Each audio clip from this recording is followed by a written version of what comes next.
The Catholic Church was the most powerful entity in the world. Although there were other versions of Christianity, they were really just small fractions. The Catholic Church was the main church, and their power was ultimate. People believed the church controlled the fates of their souls, which lived forever, and being in good favor with the priest was necessary for all the milestones in your life. They were there when you were born to help name you, then for your marriage and your child's birth, and then your death. The church also controlled all aspects of social services. They were who you went to in the time of need. They controlled the education, even the courts. 1/3 of the land in Europe was owned by the church.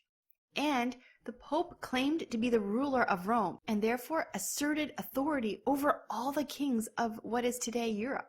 It was a good gig for the men who wanted power and didn't actually care about God. But then Martin Luther showed up.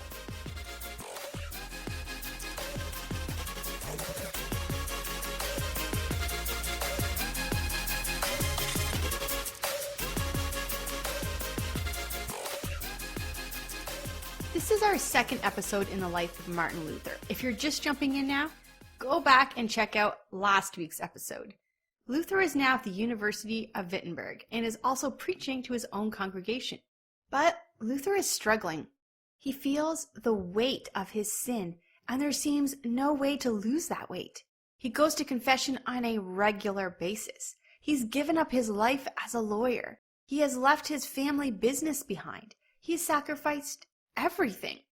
And yet, his sin is still there.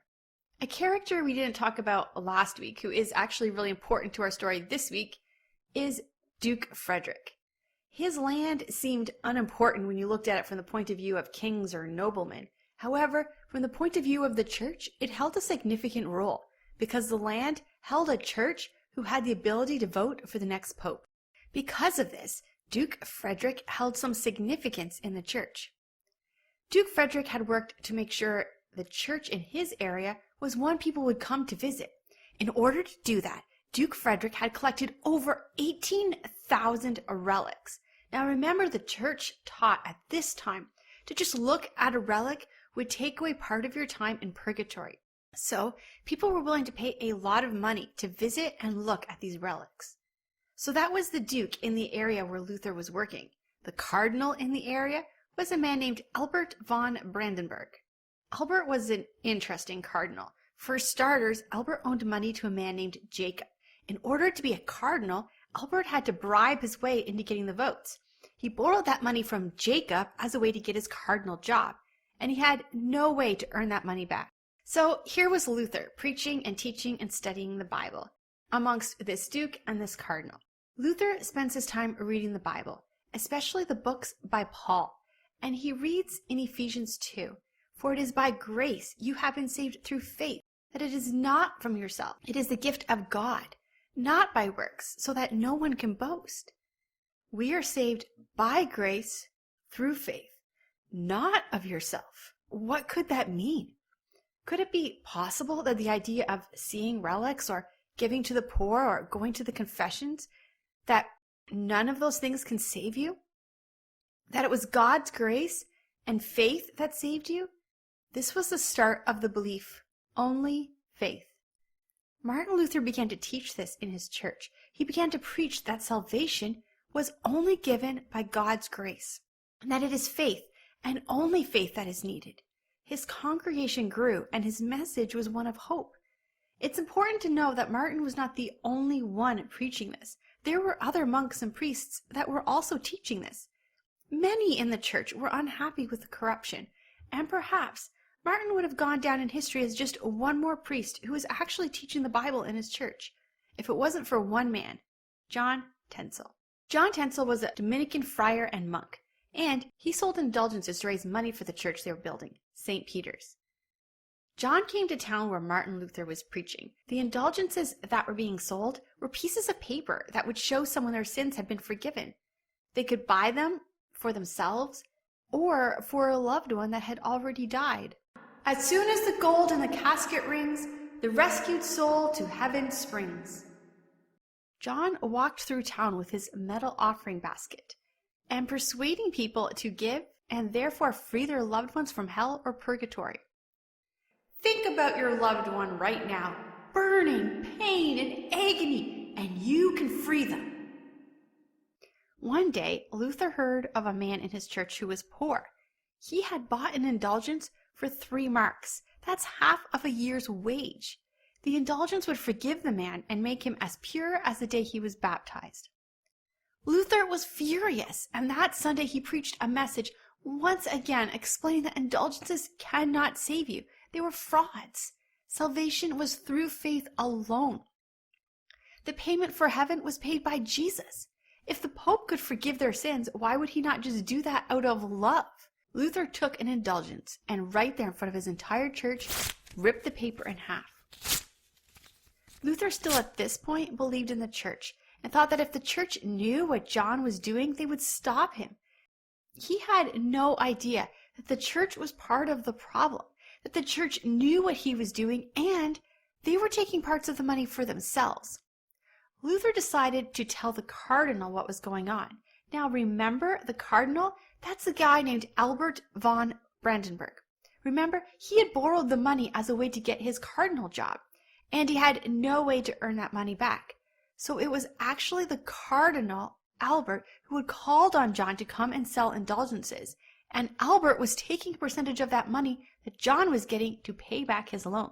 So Albert had a significant incentive to keep the selling of indulgences going. Luther, however, did not know this. So Luther decided to call for a debate, and he wrote a list of the points he wanted to debate about. There was 93 points, or 93 theses he wanted to debate. On October 31st, 1517, theses were nailed to the door. It was probably not Luther that nailed them, and this was actually not a really big dramatic event. It's just how debates were called during that time period. That night, the Duke had a dream. He saw a monk drawing on the church door. The feathers of his pen flowed all the way to Rome, where it knocked the crown off of a lion. The first debate no one showed up for, but then more debates happened and more people showed up. Luther believed Christians were saved through faith by grace. He believed rituals had no powers at all. He believed the Pope was not only able to make errors, but he made lots of errors. He said the church itself had no spiritual power over the souls of men, and the priests were unnecessary, that we were all part of the priesthood. People began to listen to what Luther was saying. He wrote a book, and then another, and then more. People began to take parts of his books and print them in pamphlets and hand them out. People made cartoons with his words and posters. Today would be like his message went viral, memes and all. Eventually, it became clear that the church would have to stop Luther. They called for Luther to come to Rome. Now, the Duke, although his only sense of power came from the church, had heard Luther speak, had read his writings, and had that dream. He liked Luther, and he knew if Luther went to Rome, he would be burned at the stake. So the Duke called for a trial to be held in Germany. And this brought us the Diet at Augsburg in 1518. As Luther was walking towards Augsburg, he began to feel discouraged and afraid. He thought, I may never walk this road again. I may die in Augsburg. I could be condemned to die. And suddenly he thought about his parents. He had disappointed them when he became a monk, and now he might be declared a heretic and killed. He would die and he would leave his parents in disgrace. After 12 days of walking, Luther suddenly was hit with extreme stomach pains. He fell to the ground and was unable to get up. He lay on the ground, unable to get up until a friend came by with a wagon and offered him a ride. By the time Luther arrived in Augsburg, he was feeling better. Luther was expecting a debate, but the only question he was asked was if he would recount what he said. Luther asked what specific thing he had said that was wrong, and if they could show him from the Bible what he said he was wrong. But this was not the time for debate. He could only answer yes or no. Luther ended up escaping in the middle of the night when he realized they were planning on killing him. The church then sent men from city to city trying to burn all of Luther's books and pamphlets. But what they found was that people were suddenly willing to stand up against the church, and they refused to burn his books. He was not only extremely popular, his beliefs were catching on. This led to a number of debates. At first, the church was expecting a stupid monk from the middle of nowhere, a bumpkin, easy to defeat. They didn't realize Luther was not only extremely smart, but he was trained in law, and he had an obsession with reading and memorizing. So Luther absolutely destroyed them in the debate. This led to more debates, with the church becoming a little more prepared. But through it all, Luther continued to grow in popularity, especially among the common people. The rich needed the peasants. The common people had to fall in line for the rich to stay powerful. If the peasants got out of line, got out of the box they were placed in, began thinking for themselves, everything would collapse. One day, Luther received a letter from the group, the Hussites. They were followers of Huss. The letter said they had heard Luther debate and they were on his side. He was teaching the same things as Huss, and they enclosed a book from Huss. Luther was not pleased. He already had so many problems to deal with.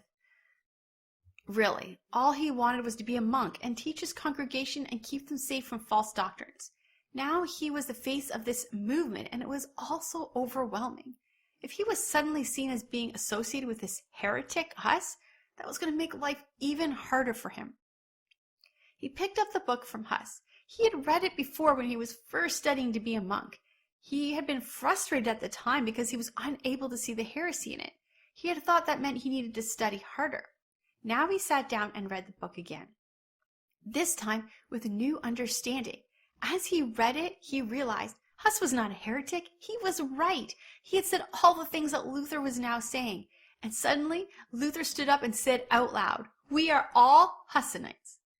June 15th, 1520, the Pope sent a letter asking Luther to recant everything. Luther held a public meeting where he would tell everyone his answer. The group had gathered. It was getting late in the evening, and a fire was burning near Luther to make sure everyone could see him. You push through the crowd to get a closer look. There's a little fear in the pit of your stomach. What if Luther gives in? What if he says everything he's been saying all this time was wrong? What if things go back to the way they were? You don't want things to go back. You see hope in a future, a new way of living, without the hold of the church around your neck. And this idea that you can be saved from your sin without doing anything, that God had already done the work, that when you die you go straight to heaven without spending time in purgatory, all of that could be gone if Luther recounted. Luther stands and holds up the letter from the Pope. He tells the crowd, the Pope has asked him to recant everything. Then he tosses the letter in the fire, and your heart leaps. The fight is on. Luther has officially refused to obey the Pope. Luther did publicly burn the letter, and this led to another trial in Germany, the Diet of Worms. The church said they knew Luther was wrong. If you go against thousands of years of Christianity, you must be wrong. They only had two questions. Question 1, did you write this? Question 2, are you willing to recant it? Luther had only one answer. Here I stand, I can do no other. Luther was walking along the road when suddenly riders on horseback surrounded him. Before he could see their faces, they threw something over his face, and he felt himself being lifted and thrown into a wagon. He was held down and could tell he was traveling a long way. Finally, he was taken from the wagon and brought into a building. He could not see where he was being taken, but he was going up many, many steps. It was obviously a tower of some kind. Finally, he was freed, and his face was set free so he could see. He was in a room in a tower. A bed, a desk, writing material. This wasn't the prison he was expecting. Then the kidnapper spoke. The Duke asked us to bring you here. You will stay here and you will be safe. No one knows where you are. You can write, you can change the world, and you will not be killed. Luther stayed in that tower for the time to be safe.